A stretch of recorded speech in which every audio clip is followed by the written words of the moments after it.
ASM artist. Today we are doing another comic book haul. And so first off, I got another store folio.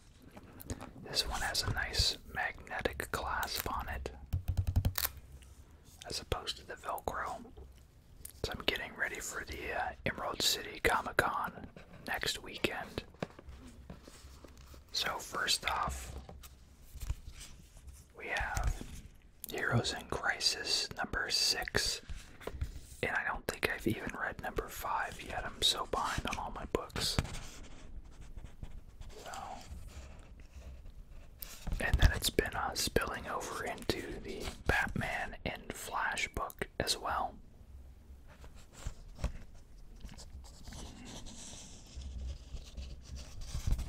The main thing I like about this book is the artwork. The story's okay, but like I said, the main thing that annoys me with it is how OP they make Harley in it. And like saying that she's equal to Batman and all that, like that's no way. But it is interesting, and you know, when I get the chance to read it, I'm entertained by it typically.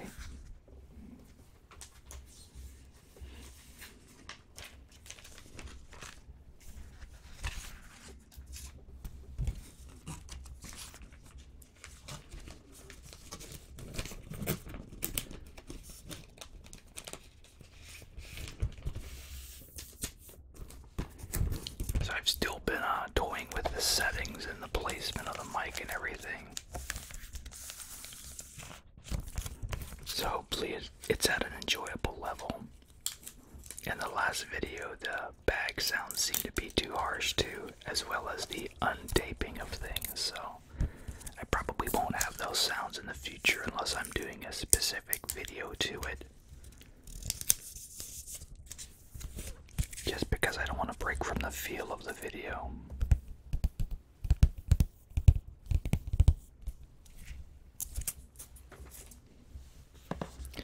Next we have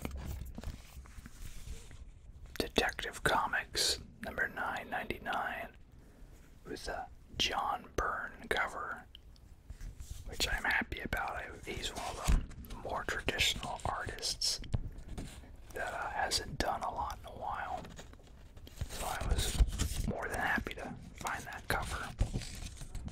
And this too, I'm behind on everything I think in this haul, so I can't really say much about particular developments really. I know this is just gearing up for Detective number 1000. And I know that Hugo Strange was involved previously in here. But other than that, I don't remember a lot.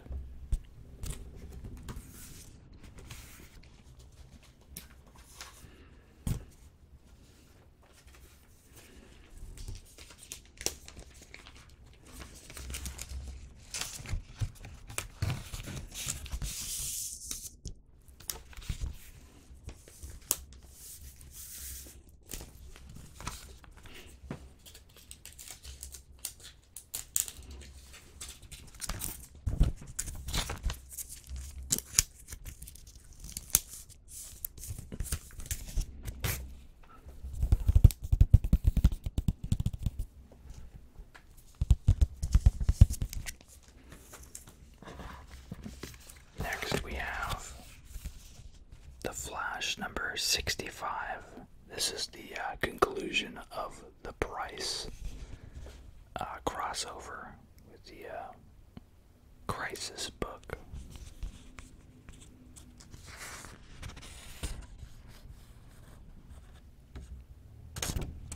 And I was able to get a copy of the other part I was missing as well.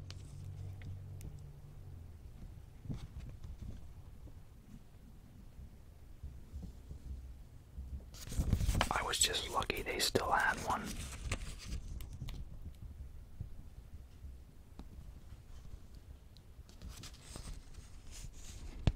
Man, that's gross looking right there.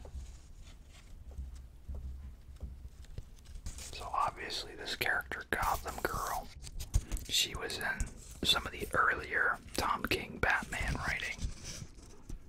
And the premise, if I remember, the more she uses her powers, the more she, like, wears her body out.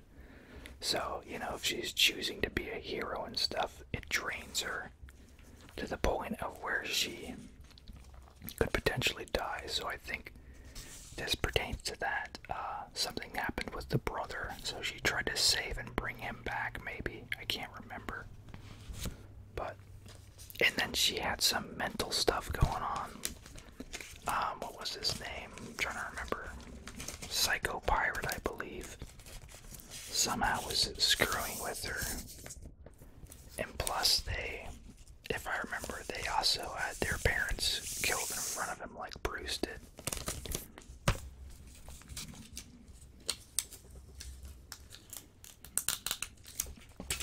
Because that was like the initial setup to the story.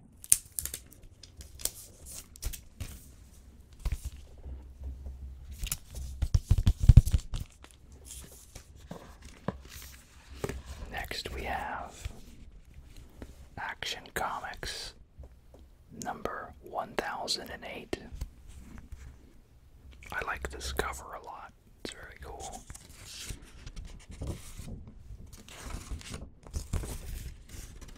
Try to see who it's by real quick.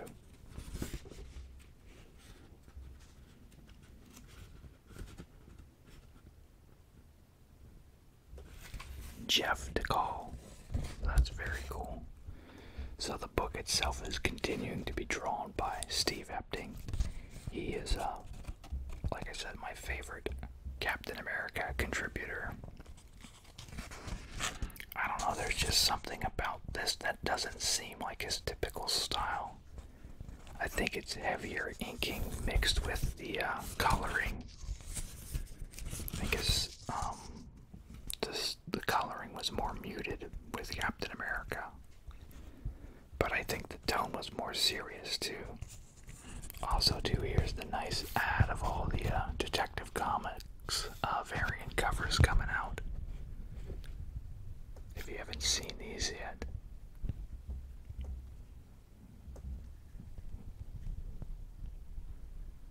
And I think I'm just getting the regular cover. None of them really stood out to me. I was tempted to do the Steve Rude one just to match my Superman one I have, but I don't know, the Batman one was weird. It looks like he's fighting KKK people almost.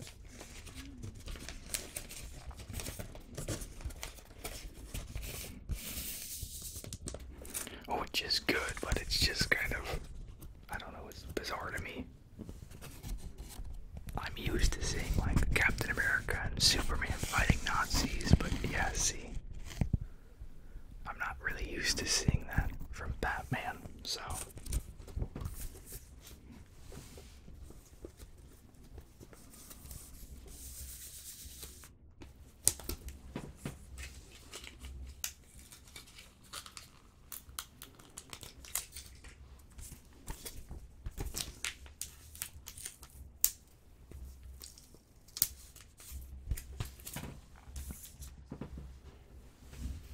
Next we got the Invaders number 2.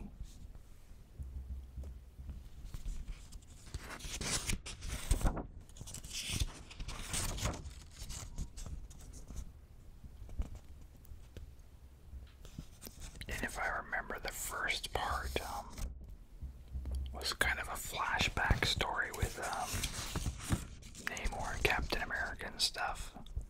Because I know right now there's tension with him again. So they're kind of trying to show a little bit of the history between the two. So that the current tension means more than just, you know, oh, Namor's angry again, you know.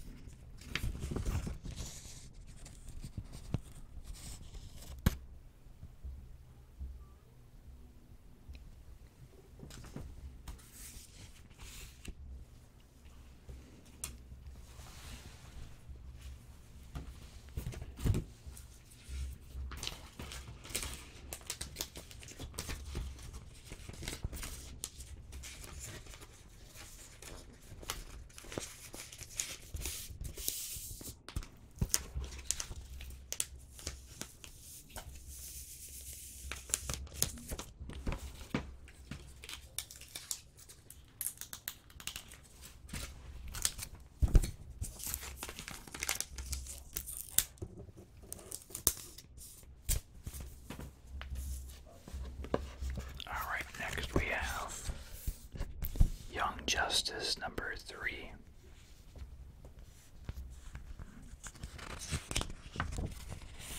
So we see a nice touching reunion with Superboy and Impulse here.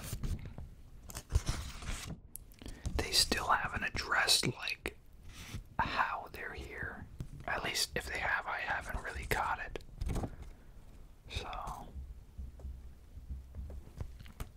I know they're helping. I'm trying to remember what the heck her name is. I think I can't even remember. I'm sorry.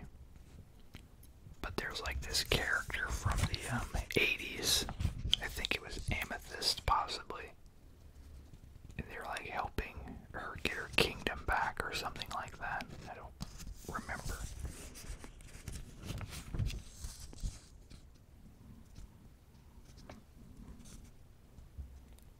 Looks like we see kind of like the story's been split in half, maybe. Because this is a different artist here. Well, I guess it's shared duties. You can see Victor's stuff, his influence in this work, not just Gleason's.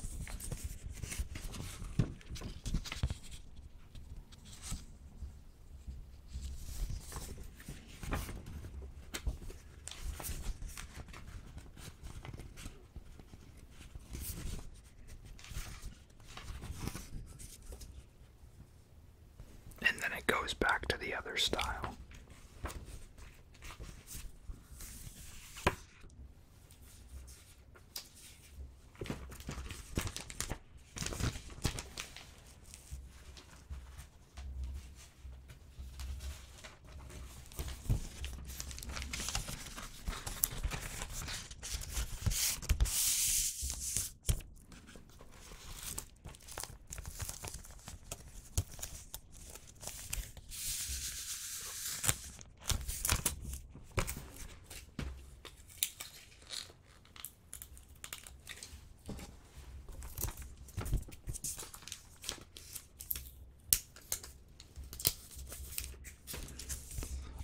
On the cover they've clarified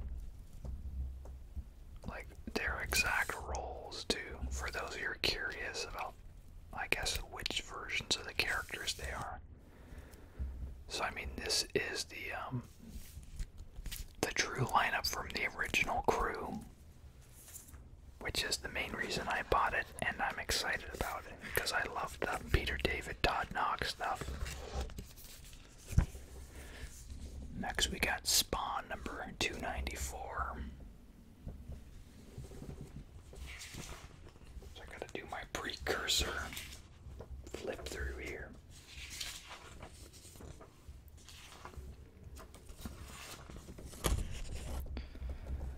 Alright. So if you all aren't following Todd McFarlane on Facebook right now, make sure to. He's really getting excited about that rev up to issue number 300. He just did a pencil to cover traditionally on there, and then he showed some of the inking of it and what the trade dress will look like. And it's a throwback to his first work on Spider-Man, which was number 298, I believe. And so Spawn issue number 298 is a throwback to that cover. That was pretty cool.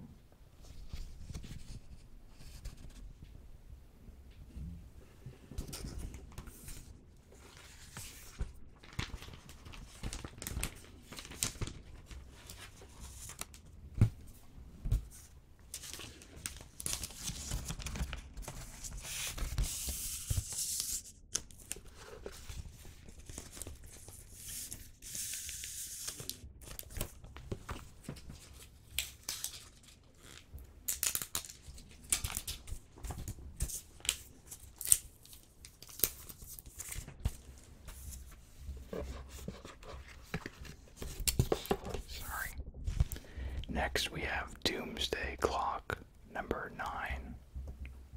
And this is really what everyone's been waiting for, Dr. Manhattan's interaction with the DC universe.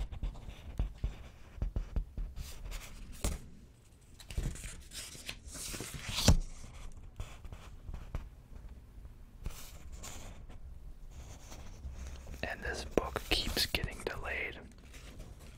Oh, well, it looks like we have no dialogue here, so that's kind of interesting.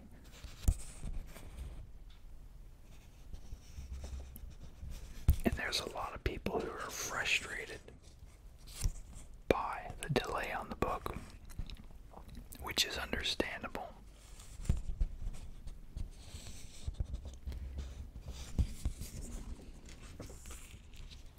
I don't know, I'd rather have them, make a quality product.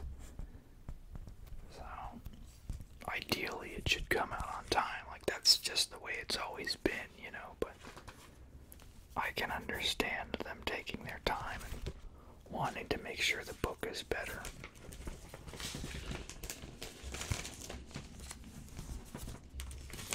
But the concern is, I believe that the Doomsday Clock is supposed to lead up to something huge in the DC universe. So, I don't know if they're, taking their sweet time to kind of set up whatever that event may be. And they were a little overambitious when they were thinking about it in the pitch room, maybe. I don't know. But that's just the theory. Next is The Curse of Brimstone, number 12.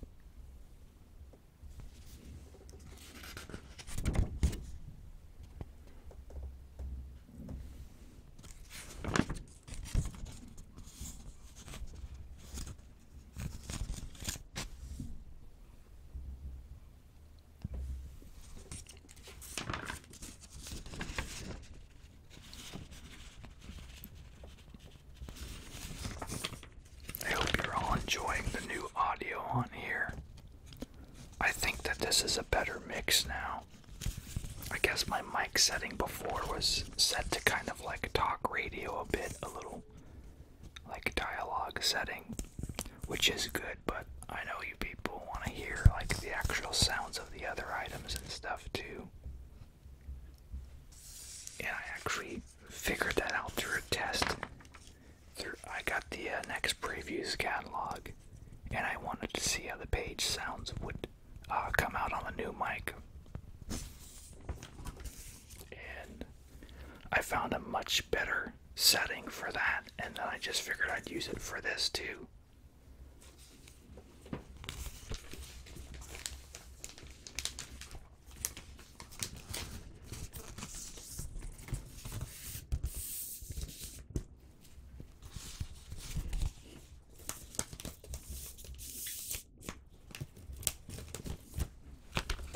Sorry, there's been so many whispered videos in a row here too. It's not intentional, but I always alternate my hauls between soft-spoken and whisper, as well as my previews catalogs and things like that.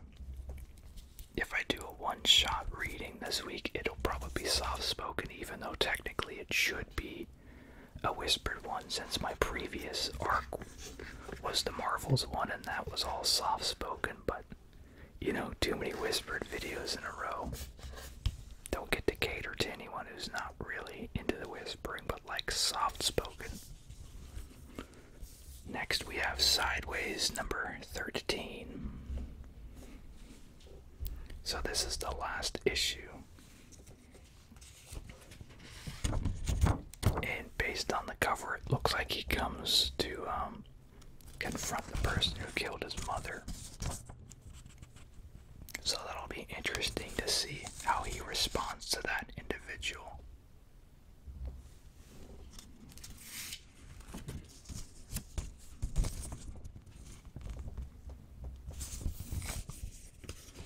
And how that happened was kind of gut-wrenching, basically. Like, he had run away from home and his mom kept trying to get in contact with him. And she was calling she was doing some investigating. Basically, her son's name came up in a file at work, so she went to dig deeper. And then there was another person there who had past history with her, who just decided to kill her. And this was, minutes after she was trying to get in touch with her son.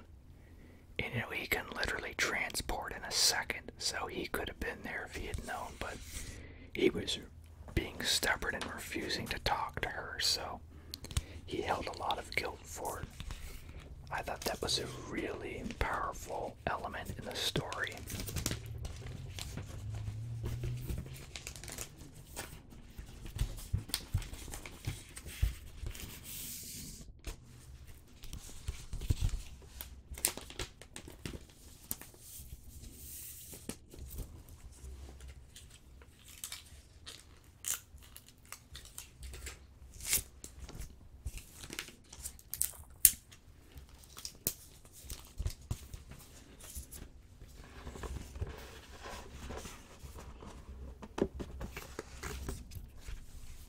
Next we have The Terrifics, number 13.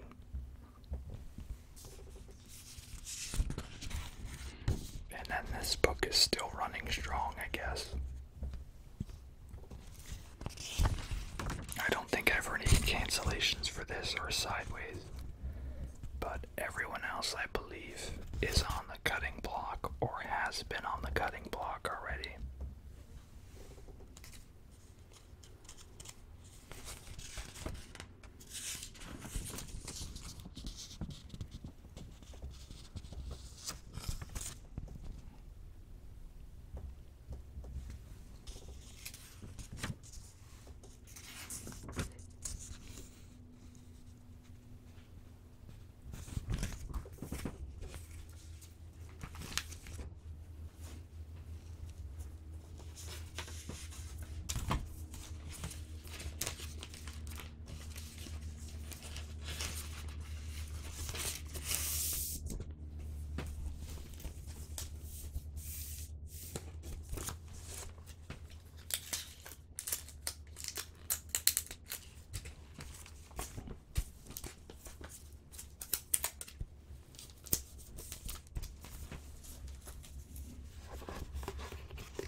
Next we have The Silencer, number 14.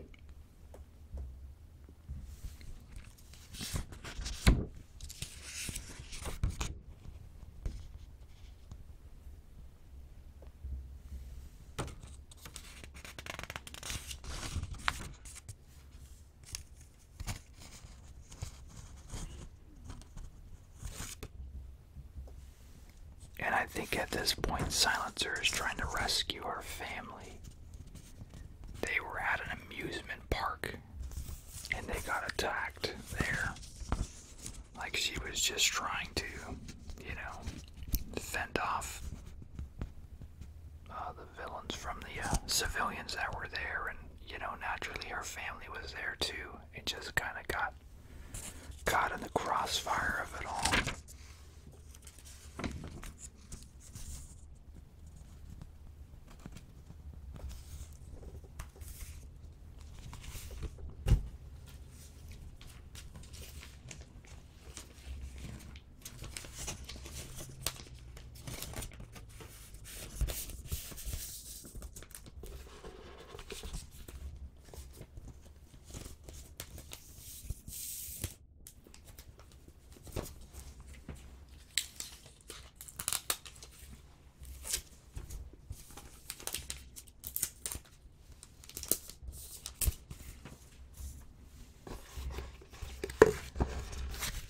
Next we got Super Sons number 8.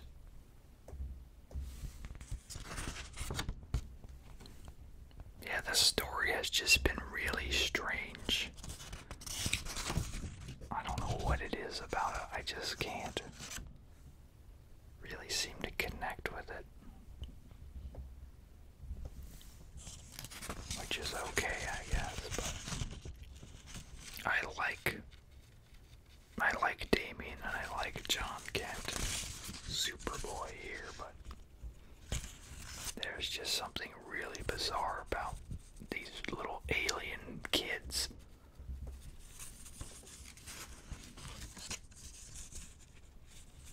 But it's just a 12-part arc, and then I think it's officially done.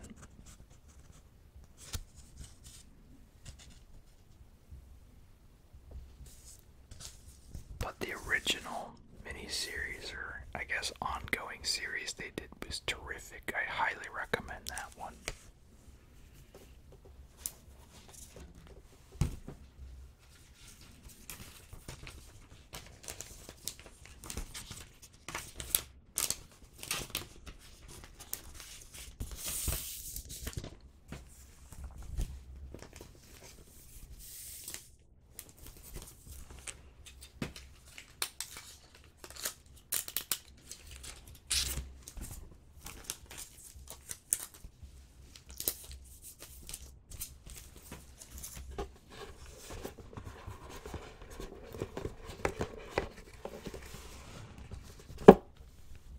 Next we got Green Arrow number 50. This is the final issue. Now this isn't a book that I typically collect, but I believe that it's supposed to be part of the Heroes in Crisis. It's like a crossover, or something happened in there that spilled into this, or vice versa. I'm not really sure, but I know it was in my box, and I asked the clerk there, and same thing, he said, yeah, I don't follow the book either, but I know that it was in my box, so must be something that happens in it that pertains to that. So if you don't have this book yet, go get it. I'm sure not enough were ordered for the shops, so.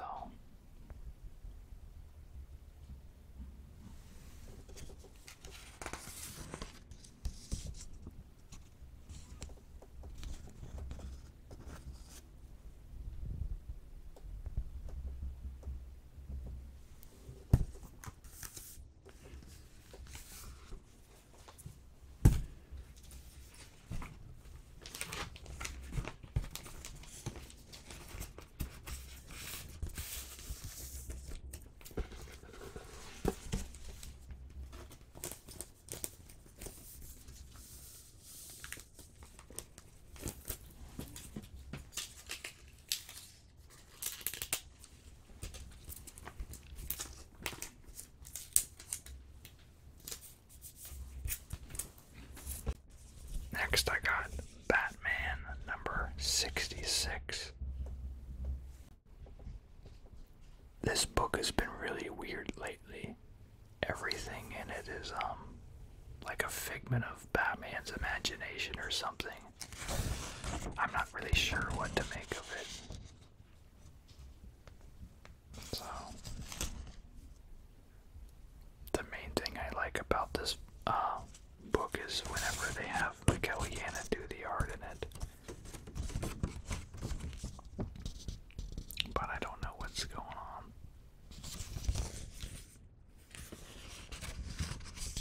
I know Tom King said he has plenty of stories lined up.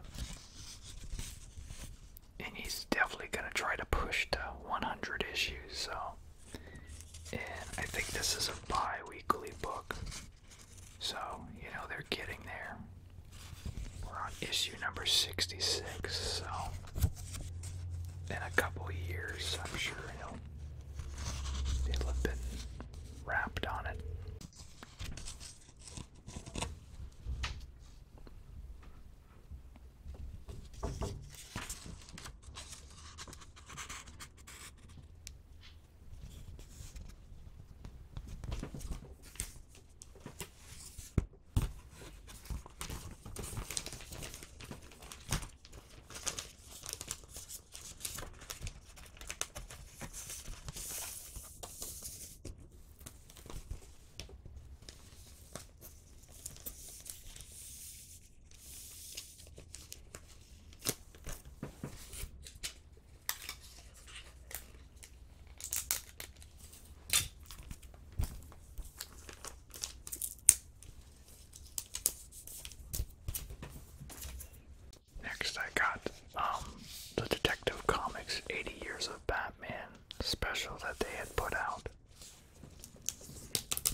Action Comics one, so I just couldn't resist.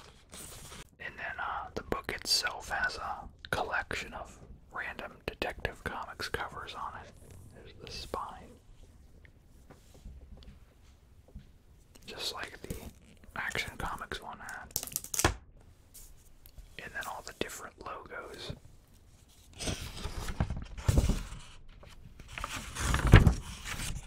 And it features a lot of origins and first appearances and things like that.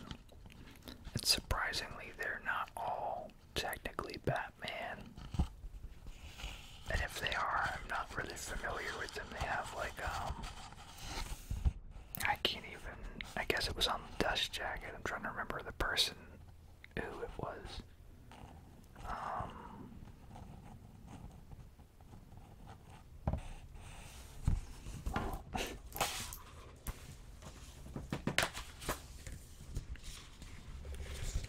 Yeah, they mentioned like Slam Bradley. I don't know who that is.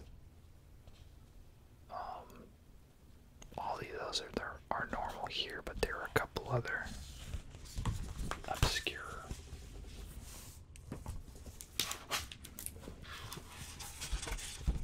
I guess like Blockbuster. I don't think he's really a Batman character. And then they have like a Joe Simon, Jack Kirby story in here. And the crew, it looks a lot like the Newsboy Legion. But it's not, I guess. That's odd. And then like the first story in here isn't even a Batman story. This is the Blockbuster story.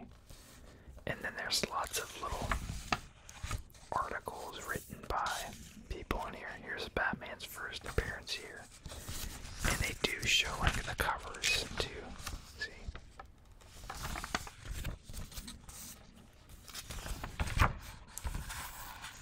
And then they have like the story by, this is the Slam Bradley here. This is actually done by the Superman creators.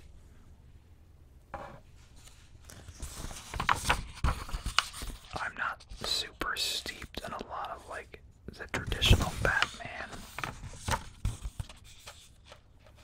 books and things like that, so I was surprised to see them in here. And then, yeah, so they have just all different types of time periods. You see the earlier stuff here, and it's kind of set, here's the Jack Kirby stuff. See, they look a lot like the Newsboy Legion to me.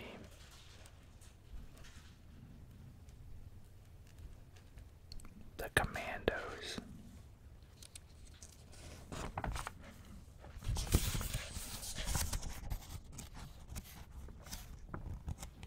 But once again, I didn't know Jack Kirby had done anything for Detective Comics.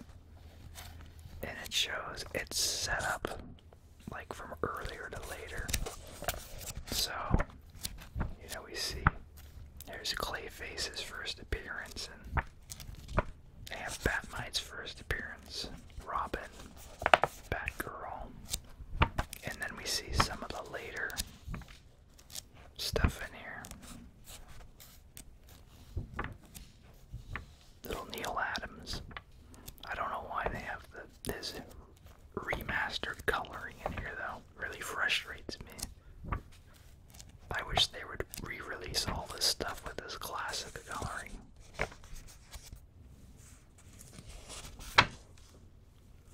And then, yeah, so we see just throughout the years, we got Deadshot's first appearance here.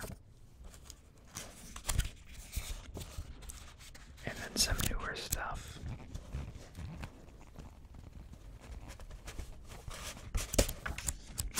Trying to find, like they have.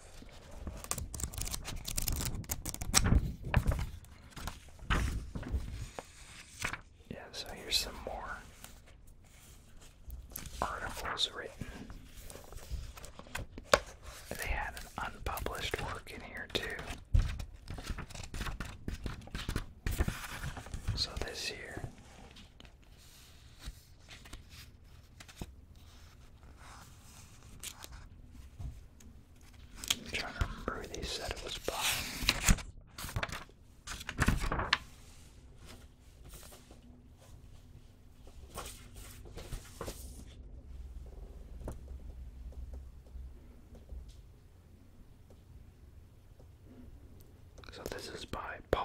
it's in Denny's Cohen. I believe. Yes.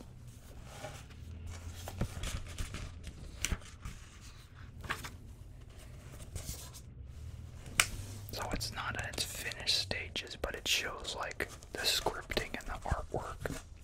And then you can just kind of put it where it goes. Some stuff from the newer special they did with Detective Comics.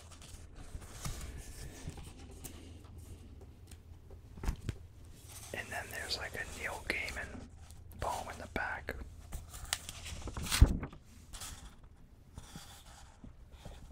With art by Mark Carrillo here. It's 100 Bullets guy, I believe. I could be wrong.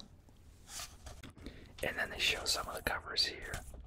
What's also really bizarre is I guess Joker's first appearance wasn't in Detective Comics, so you have all these first appearances, but the Joker's isn't in here, so.